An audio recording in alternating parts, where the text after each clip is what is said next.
Alors nous venons d'entendre un personnage plein de conviction, qui semble savoir où il va. Je vous propose alors de passer à la première thématique de notre soirée, les Cessonnais au cœur de notre programme. Pour ça, je vais appeler Solène Guézenec, Annick Roca, Annie Lecoué et François-Éric Godefroy à me rejoindre sur scène.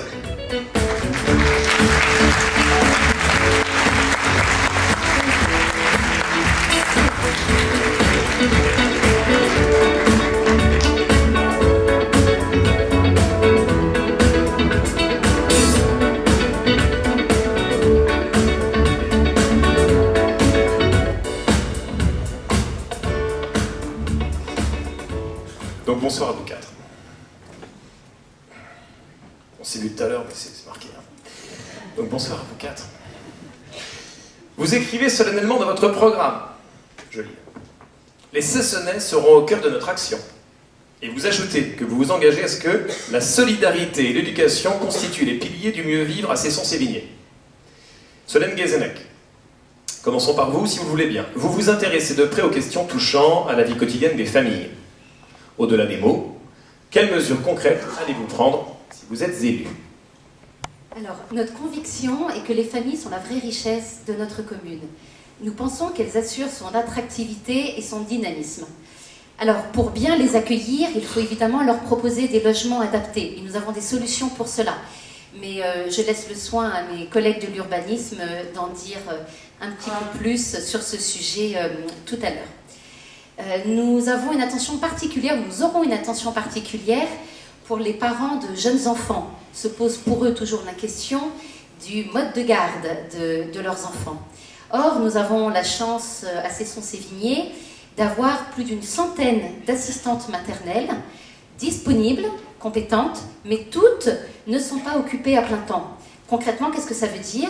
Eh bien, qu'elles peuvent accueillir d'autres enfants pour répondre aux besoins des familles. Nous créerons donc un forum pour mettre en relation ces assistantes maternelles avec les parents.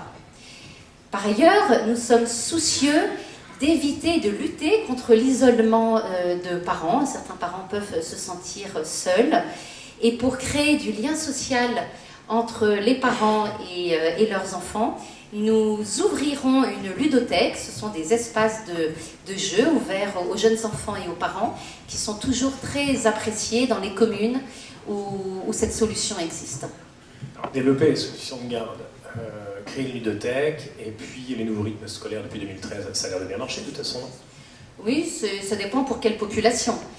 Le comité de suivi qui a été mis en place a révélé un certain nombre de dysfonctionnements et de problèmes d'adaptation et de repérage pour les enfants de maternelle. Nous veillerons donc à améliorer cette situation et bien entendu cela se fera en concertation avec les parents comme avec les intervenants qui sont amenés à s'occuper de ces enfants. Nous veillerons à proposer un véritable contenu pédagogique et éducatif pour ces fameux TAP, les temps d'activité périscolaire, qui concernent tous les enfants de primaire. Et en outre, je voudrais ajouter sur cette question de la réforme des rythmes scolaires qu'elle a conduit à faire rentrer dans l'enceinte scolaire un grand nombre d'intervenants que les parents ne connaissent pas toujours. Ces intervenants pleins de bonne volonté proposent plusieurs activités. Nous organiserons des réunions d'information de manière à ce que les parents comprennent mieux ce qui se passe pendant ces fameux TAP et puissent choisir pour leurs enfants les activités qui conviennent le mieux à leur progéniture. Et puis nous mettrons en place une charte de qualité et d'animation pour toutes ces personnes qui sont amenées à s'occuper des enfants. Ok, alors pour les enfants, je pense qu'on a bien compris. Pour les parents, qu'est-ce que vous comptez faire? Eh bien, écoutez, merci de poser la question. C'est vrai que pour nous, le métier de parent est une tâche noble, mais qui peut être ardue. Nous souhaitons accompagner les parents dans leurs tâches éducatives et donc nous dynamiserons les espaces de rencontre qui peuvent exister entre parents et professionnels de l'éducation et de la jeunesse. Nous pouvons nous appuyer pour cela sur les cafés des parents, mais attirer plus de monde pour en bénéficier. Nous avons le projet d'organiser un certain nombre de conférences, de mettre en place des ateliers ou de proposer un suivi personnalisé. Et puis pour conclure sur la famille, je voudrais ajouter que nous avons l'intention de laisser aux familles une vraie place, une place de choix et de les écouter au sein d'une instance particulière que nous allons créer et qui sera un conseil consultatif communal. D'accord, donc je résume ce que vous venez de dire. Accompagner les parents, améliorer donc la vie donc des enfants, les protéger, mise en place de la réforme scolaire, la réformer, écouter les familles, d'accord. Et les jeunes, vous avez prévu quelque chose? Oui, Frédéric, ne vous inquiétez pas, on a prévu des choses. Je m'inquiète pas du tout là. Pour les jeunes. Ils sont présents comme tous les autres citoyens sessonnais. Alors la première chose, évidemment, c'est qu'on va pérenniser l'existant, les tournelles, l'escale. Et puis vous savez, au sein de l'espace citoyen, il y a un espace jeune. Et nous, on compte véritablement le développer. On compte en faire un vrai pôle d'échange sur la formation, les stages, l'orientation pour les jeunes. Et puis, on a une conviction au sein de cette liste, c'est que le tissu associatif peut faire beaucoup. Il peut faire beaucoup aussi pour les jeunes, et aussi bien au niveau de l'association d'aide aux devoirs que pour les associations sportives et culturelles. On souhaite que les jeunes aillent vers les associations et on souhaite mettre en place un pass mixte sport-culture qui permettra aux jeunes de découvrir 3 sports durant une année ou 3 activités sportives et culturelles pendant une année. Et puis la ville, c'est la collectivité de proximité. Et nous considérons que la ville doit prendre en compte les mutations sociologiques. Et l'une des mutations sociologiques à la jeunesse, c'est le retardement dans l'entrée de la vie active. Et donc nous mettrons à l'étude l'élargissement de la tarification sociale jusqu'à 27 ans au lieu de 25 ans aujourd'hui. D'accord. Vous avez travaillé sur la vie associative à Cesson-Sévigné, François-Éric. Les budgets des associations sont de plus en plus compliqués à équilibrer. Votre programme prévoit une gestion rigoureuse des finances. Vous comptez faire comment? Vous avez tout à fait raison, les budgets sont difficiles à boucler. Alors le message qu'on voudrait donner aux associations, c'est qu'il n'y aura pas de baisse de la subvention municipale aux associations, on continuera à les soutenir. Et ce que nous voulons leur dire, c'est que la mairie n'est pas le seul vecteur de financement. Ce que nous voulons, c'est rapprocher monde associatif et monde économique pour qu'elles aillent chercher les financements vers le monde économique. Et pour ça, on a une mesure très simple, c'est de mettre en place un forum du mécénat. Alors toujours dans un contexte budgétaire contraint, les subventions, les besoins en infrastructures des associations ne cessent de croître. Comment comptez-vous y subvenir?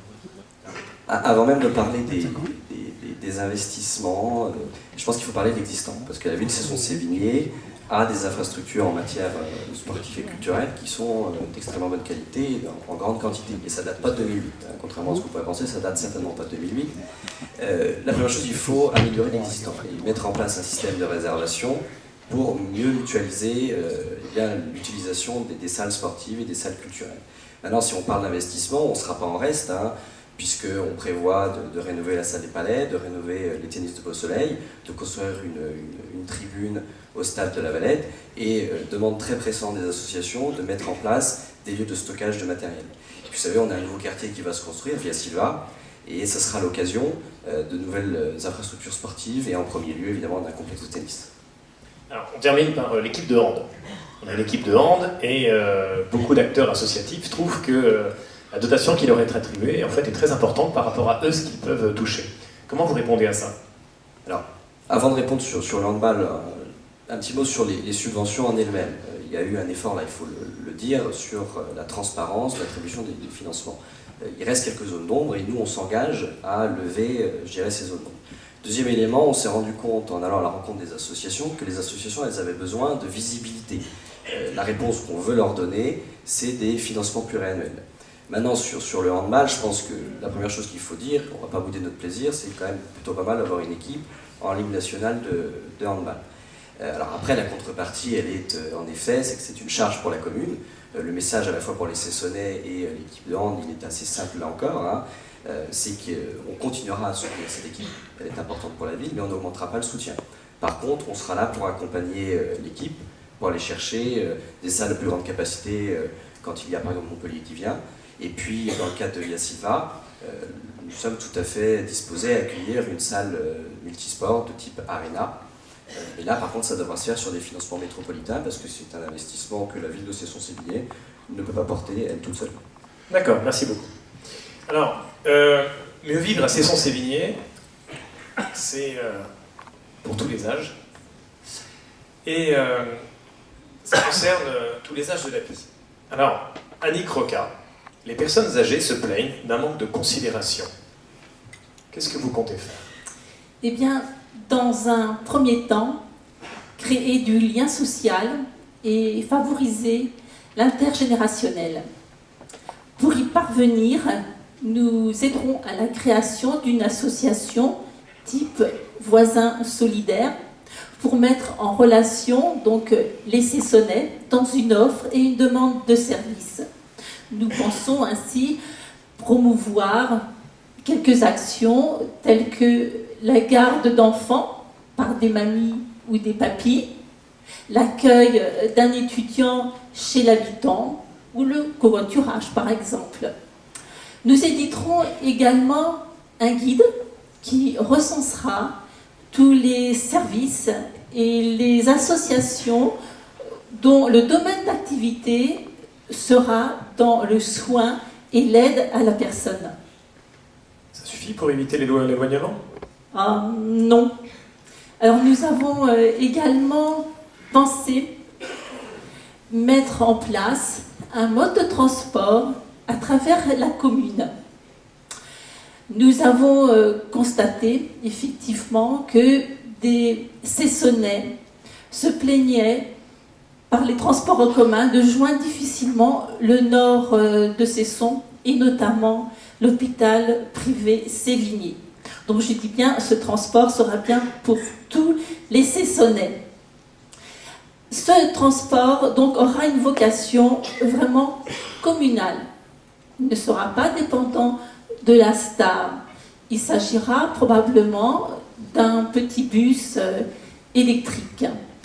Ce bus, en outre, permettra aux personnes âgées, alors d'une part, de maintenir une certaine autonomie en effectuant leurs achats, et puis également de maintenir le lien social en leur offrant la possibilité d'aller dans des points de rencontre, alors tels que le café mémoire, la bibliothèque ou tout simplement les associations cessonnaises.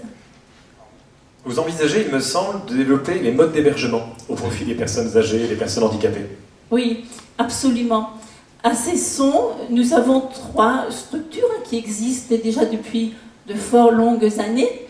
Donc un foyer logement avec 60 logements, une maison de retraite avec 60 places et puis une résidence également pour de l'hébergement temporaire. Simplement, ces structures ne suffisent pas à répondre aux besoins d'aujourd'hui. Aussi, pour répondre aux besoins aussi des Cessonnais, qui est aussi notre besoin à tous le plus cher, de rester plus longtemps à domicile, nous allons travailler sur 2 axes. Le premier, l'habitat, donc développer des logements adaptés dans l'habitat social, et puis également favoriser l'implantation des résidences-services. Le deuxième axe également s'intéressera à la dépendance. À ce titre, donc, il faudra prévoir également des places d'accueil en accueil de jour en direction des personnes désorientées. Et puis, enfin, également obtenir une augmentation des places en hébergement pour des personnes dépendantes. Et là, je voudrais quand même bien préciser qu'on ne peut pas obtenir ces places aussi aisément qu'on pourrait le prétendre.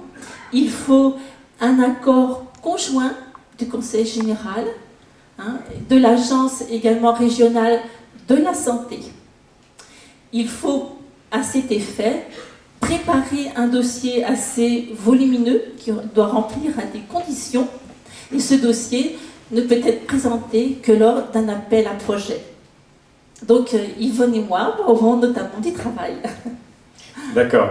Alors, merci Annick. Alors, elle a travaillé à la CRAM, donc elle connaît bien son sujet. Alors, si je résume, pour optimiser la vie des personnes âgées, vous proposez de promouvoir le lien entre les générations, faciliter la création de logements adaptés, améliorer la prise en charge de personnes dépendantes et mettre en circulation un bus intracommunal. Absolument. Après tout ça, il fera bon vieillir à Saint-Saucevigné alors. Ah, mais je l'espère bien, parce que nous sommes tous concernés.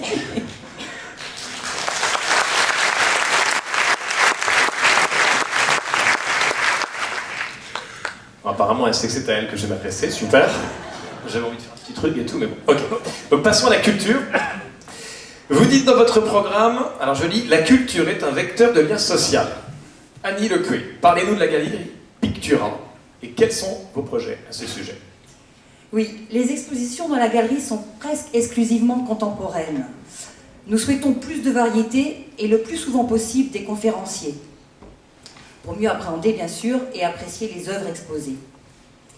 Nous souhaitons également favoriser la promotion des artistes professionnels et amateurs pour les expositions dans la ville et la région, et nous mettrons en place un salon des artistes régionaux. Mais le programme culturel actuel, il semble bon, non?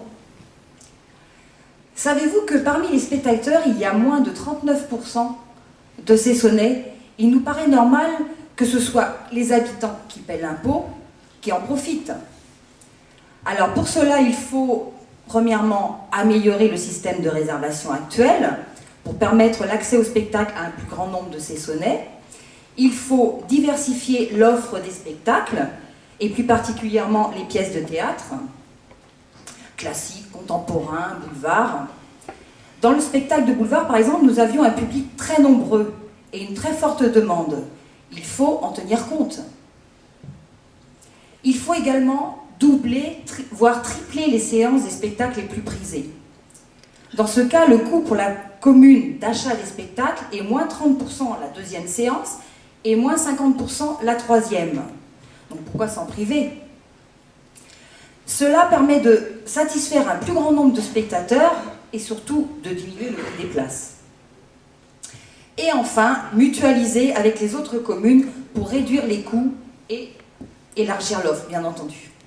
D'accord. Et les familles dans tout ça? Un petit peu le sujet de Solène là, tout à l'heure. Et est-ce qu'elles auront leur place? Oui, nous veillerons à faire baisser le prix des places des Cessonnais et des familles en particulier, grâce à toutes les actions que j'ai énoncées précédemment. Pour les familles, nous souhaitons appliquer des tarifs plus attractifs. Les places des spectacles sont vraiment beaucoup trop onéreuses. D'accord. Une dernière petite chose? Allez-y, profitez-en. Oui, si vous permettez quelques mots sur les associations pour compléter ce qu'a dit François-Éric. Pour la culture, nous souhaitons établir un véritable partenariat mairie et association pour dynamiser la ville ensemble et créer des événements festifs. Nous avons rencontré bon nombre d'associations et elles sont toutes très très enthousiastes. Et pour finir, tout ceci de manière à ce que chaque Cessonnais puisse profiter de toutes les opportunités offertes par la commune. D'accord, donc si on prend vos 4 interventions, la jeunesse, la famille, les personnes âgées, le tout sous la culture, emballé c'est pesé, hop, bienvenue à Cesson-Sévigné. Et voilà. Merci beaucoup pour vous 4.